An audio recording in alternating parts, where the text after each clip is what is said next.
মারধরের অভিযোগে বাবা-মায়ের বিরুদ্ধে ইংলিশ মিডিয়াম পড়া এক মেয়ে মামলা করেছেন।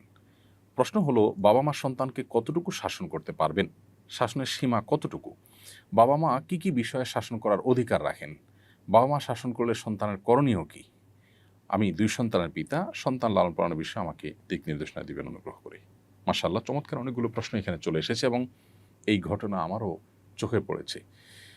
অন্য ১০ জনের মতো আমি বিচলিত হয়েছি এবং ব্যথিত হয়েছি। আমরা কোথায় যাচ্ছি?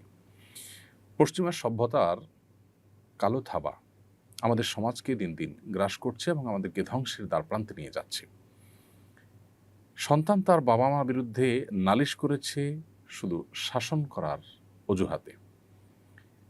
সন্তান ফিজিক্যালি কোনো টর্চার্ড হয়েছে, সে বড় ধরনের কোনো ক্ষতিগ্রস্ত হয়েছে, এমন কোনো কিছু দেখা গেল না। অন্তত যেই সংবাদ সম্মেলন বা সাংবাদিকদের সামনে তার যে কথোপকথন, সেখান থেকে সেরকম কিছু আমি যেটুকু শুনেছি তাতে বোঝা যায়নি। অবশ্য বিস্তারিত কথা শুনলে আরও হয়তো ডিটেইল জানা যাবে।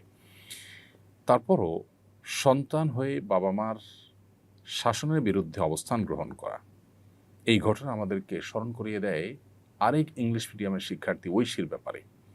ইংলিশ মিডিয়াম শিক্ষা প্রতিষ্ঠানগুলোতে মোরাল দিকগুলো এটা এতটাই দুর্বল হয় যে বেশিরভাগ, আমি সবগুলো কথা বলছি না, অনেক ইংলিশ মিডিয়াম স্কুল আছে যেগুলোতে মোরাল দিকগুলোকে বেশ গুরুত্বের সাথে তারা পরিপালন করার চেষ্টা করেন।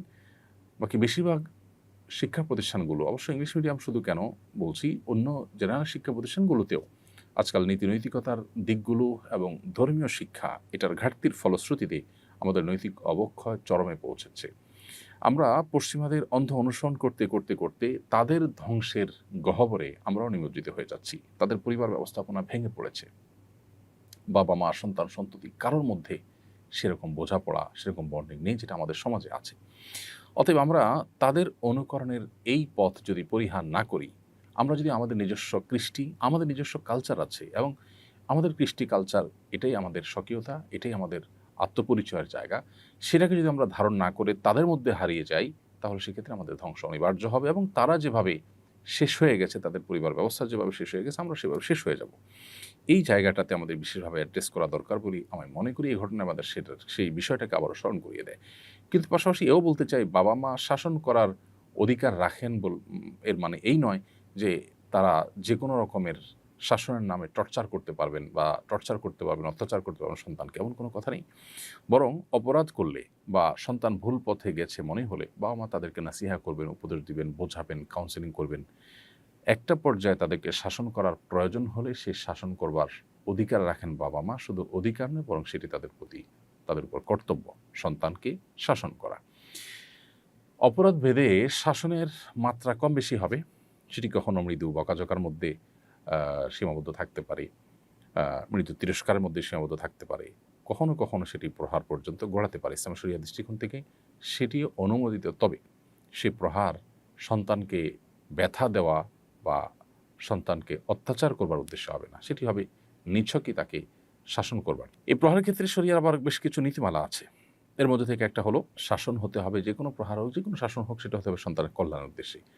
বাবা-মা ক্ষুব্ধ হয়ে, রাগান্বিত হয়ে তাদের ক্ষোভকে চরিতার্থ করবার জন্য যদি সন্তানকে শাসন করেন, তাদের গায়ে হাত তোলেন, সেটা জুলুমের পর্যায়ে যাবে এবং আল্লাহর কাছে তার জন্য জবাবদিহি করা লাগতে পারে তাদের। এমনভাবে শাসন করা যাবে না যার ফলে চামড়ায় কোনো দাগ পড়ে যায়, রক্ত বের হয়, আঘাতপ্রাপ্ত হয়ে চরম অবস্থা তৈরি হয়। এরকম কোনো প্রহারের অনুমোদন ইসলাম দেয় না। জাস্ট এটা সন্তানকে ভয় দেখার জন্য, সতর্ক করবার জন্য করতে ইসলাম বলেছে। এছাড়া চেহারা এবং স্পর্শকাতর জায়গায় কোনো আঘাত করা কারোর জন্য ইসলাম অনুমোদন করেনি। অথবা এই মূলনীতিগুলো মাথায় রেখে আপনি আপনার সন্তানকে শাসন করতে পারবেন।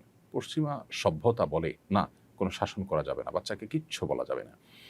এই বস্তা পচা সস্তা চিন্তাধারা তাদেরকে কোথায় নিয়ে পৌঁছেছে সেটা আমরা জানি।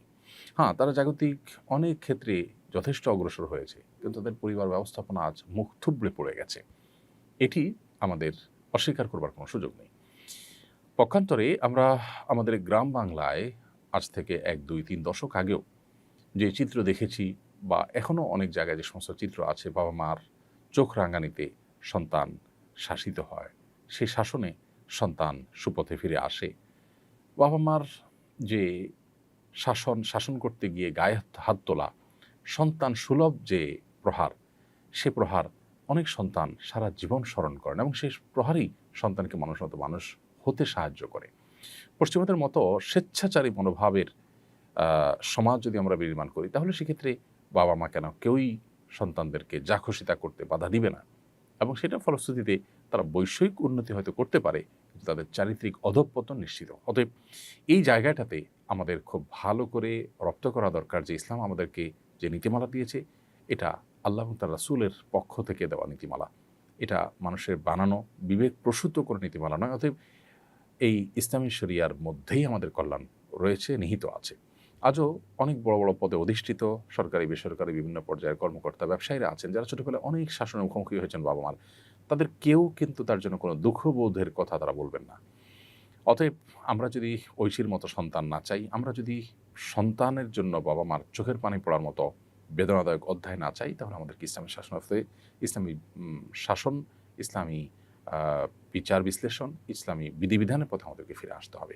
আমাদের সন্তানদেরকে ধর্মীয় এবং নৈতিক মূল্যবোধ তাদের মধ্যে জাগ্রত করবার চেষ্টা করতে হবে। সন্তানকে যদি সুশিক্ষা দেওয়া হয়, দিনই শিক্ষা, ধর্মীয় শিক্ষা দেওয়া হয়, সে সন্তান বাবা মার বিরুদ্ধে এভাবে অভিযোগ করতে যাবে না, যাওয়ার কথা নয়।